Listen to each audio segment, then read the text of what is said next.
Hello everyone and my dear students, मैं Prabha Kharakwal Siddhwali education hub में आप सभी का स्वागत करती हूँ। आज का हमारा टीचिंग पॉइंट है कक्षा शिक्षण के आधार पर प्रश्नों का निर्माण। तो आइए प्रश्नों के निर्माण के बारे में जानते हैं। साथ ही जिन्होंने चैनल को सब्सक्राइब नहीं किया है, कृपया वे चैनल को अवश्य सब्सक्राइब करें। तो चलते हैं अपने टीचिंग पॉइंट की ओर। स्टूडेंट्स, कक्षा शिक्षण के आधार पर प्रश्नों का निर्माण निम्न प्रकार से किया जाता है। जब एक शिक्षक कक्षा शिक्षण के लिए कक्षा में जाता है तो सबसे पहले वो छात्रों से प्रस्तावना प्रश्न पूछता है और प्रस्तावना प्रश्न के दो उद्देश्य होते हैं। पहला, छात्र के पूर्व ज्ञान का पता लगाना कि छात्र को कक्षा में आने से पहले कितना नॉलेज है, और दूसरा, उसके जो है पूर्व ज्ञान का नवीन ज्ञान से संबंध जोड़ना। इसके बाद छात्रों में नवीन ज्ञान से संबंधित जागृति उत्पन्न करना। विकासात्मक प्रश्न। विकासात्मक प्रश्न, इसके भी दो उद्देश्य होते हैं। पहला, पाठ का विकास करना व्याख्यान देकर। दूसरा, पढ़ाए गए पाठ से संबंधित प्रश्न पूछना, जिससे कि छात्रों की जो मानसिक क्रिया उत्तेजित होती है, उनकी स्मरण शक्ति और तर्क शक्ति का विकास होता है। समस्यात्मक प्रश्न, गणित विषय हो, विज्ञान विषय हो या सामाजिक विज्ञान के अन्य विषय हो, छात्रों के सम्मुख जब भी हम प्रश्न पूछते हैं तो तीसरा या चौथा प्रश्न समस्यात्मक प्रश्न होता है।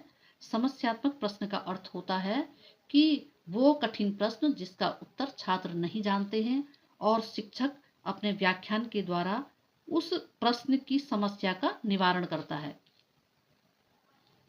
बोधात्मक प्रश्न। बोधात्मक प्रश्न कक्षा शिक्षण के बीच बीच में अध्यापक छात्रों से कुछ इस प्रकार के प्रश्न पूछता है जिससे छात्र क्रियाशील रहें और विषय को भली प्रकार से समझ सकें। छात्र जो है कक्षा में बोर न हो और अपने कक्षा शिक्षण को अच्छी प्रकार से कर सकें। विचारात्मक प्रश्न। विचारात्मक प्रश्न इस प्रकार के प्रश्न होते हैं। शिक्षक कक्षा शिक्षण के अंतर्गत इस प्रकार के प्रश्न पूछता है जिससे छात्रों का मस्तिष्क जागृत रहे, विचार युक्त रहे और क्रियाशील रहे। छात्र जो है शिक्षण का जो मूल उद्देश्य है उससे छात्रों का ध्यान न भटके और वो इधर उधर की क्रिया न करते हुए मूल पाठ पर ही रहें। इस प्रकार के प्रश्नों को विचारात्मक प्रश्न कहते हैं। तुलनात्मक प्रश्न, जब दो या दो से अधिक तथ्यों और घटनाओं की आपस में तुलना की जाती है और उनकी तुलना के उपरांत कुछ प्रश्न पूछे जाते हैं तो ऐसे प्रश्नों को तुलनात्मक प्रश्न कहते हैं। पुनरावृत्ति प्रश्न, इस प्रकार के प्रश्नों से पाठ की पुनरावृत्ति होती है और पढ़ाए गए पाठ से प्रश्न पूछकर शिक्षक यह पता लगाता है कि उसने जो पाठ पढ़ाया है उसे छात्रों ने किस सीमा तक आत्मसात किया है, और इस प्रकार के प्रश्न कक्षा के यानी कि कक्षा शिक्षण के अंतिम समय में पूछे जाते हैं। पुनरावृत्ति प्रश्नों में जितने भी 2 या 3 शिक्षण बिंदु शिक्षक पढ़ाता है उन तीनों शिक्षण बिंदुओं से एक एक प्रश्न पूछे जाते हैं और ये पता लगाते हैं कि छात्र ने किस सीमा तक शिक्षण को आत्मसात किया है।